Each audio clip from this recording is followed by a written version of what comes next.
Mas então, como é que faz saúde sem envolver política? Isso que o Lucas acabou de falar, né?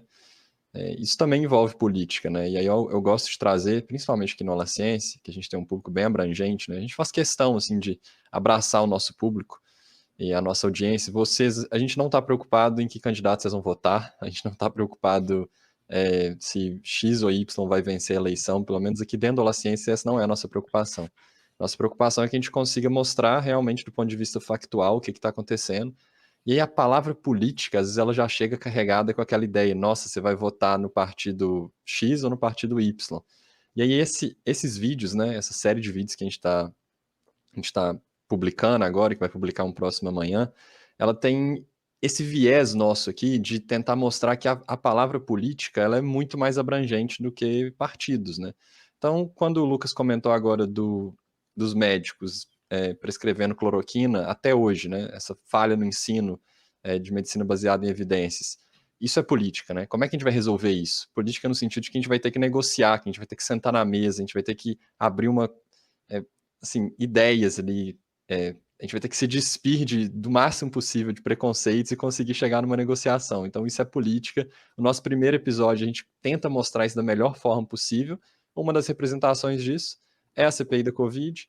Outra representação disso é o estudo ali que é levado para poder falar dos impactos sociais da Covid, o custo econômico, economia é política. Então, a gente tenta ressignificar essa palavra, né, nos nossos vídeos, Lucas.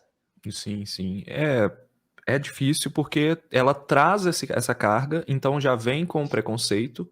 É, é muito difícil de você dissociar, porque o que acontece, né? O pessoal fala, tem duas coisas que eu tenho percebido de que estão sendo muito frequentes, principalmente em redes sociais e misturado com divulgação científica. Primeiro, de que a ciência não está 100% certa o tempo todo, o que é uma verdade. A ciência nunca vai estar 100% certa. A diferença é que a ciência assume isso. Quando você vai num médico, ou não vou dizer um médico, mas uma pessoa que está fazendo ali cura holística, cura pela natureza, vamos dizer assim, por métodos alternativos, essa pessoa está ali como uma figura de autoridade perante a você e você acredita naquilo, você tem uma crença naquilo. A ciência, ela não está querendo te provar nada. Ela aceita que existe uma incerteza. Ela nunca vai ser 100% certa e sempre está aberta a novas alternativas, mas ela é o melhor método que tem é uma questão de probabilidades, né? É muito mais provável que funcione do que não funcione. E ela vai te dar uma porcentagem disso aí. Isso é uma coisa que eu tô vendo muito sendo discutido. Isso tem a ver com política também, porque eles estão usando isso como argumento político para dizer que cientista não sabe nada, que cientistas podem estar sempre errados. E o fato deles poderem estar errados automaticamente os coloca como errados. Então acreditem também na minha fala. Então, esse problema é que às vezes uma pessoa vem sem evidências, com uma opinião, muitas vezes baseada em nada, ou então baseada em preconceitos, traz uma ideia, por exemplo, o exemplo das mudanças climáticas, né? A pessoa fala, a mudança climática não é causada pelo homem. Muitas vezes ela traz essa ideia, não traz as evidências suficientes, e quando vai comparar, compara com evidência científica.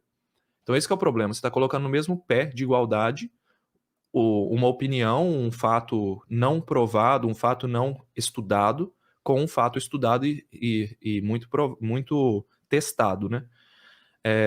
E aí a segunda coisa que eu tenho percebido é essa questão, né, de que teria problema falar com um viés político.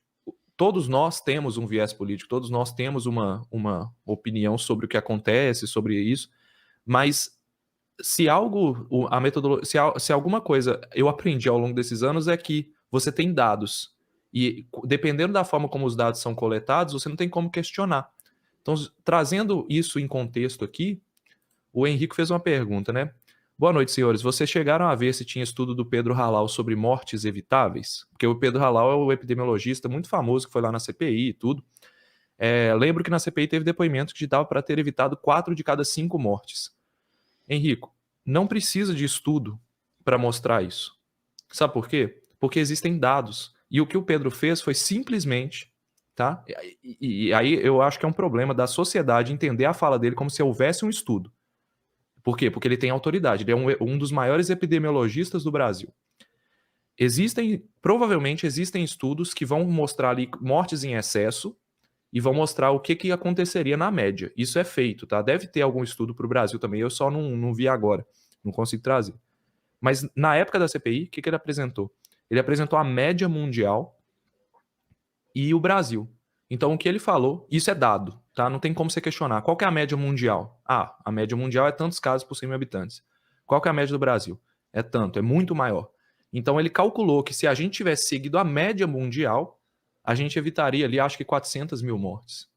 Entendeu? Na época estava com 500 e pouco.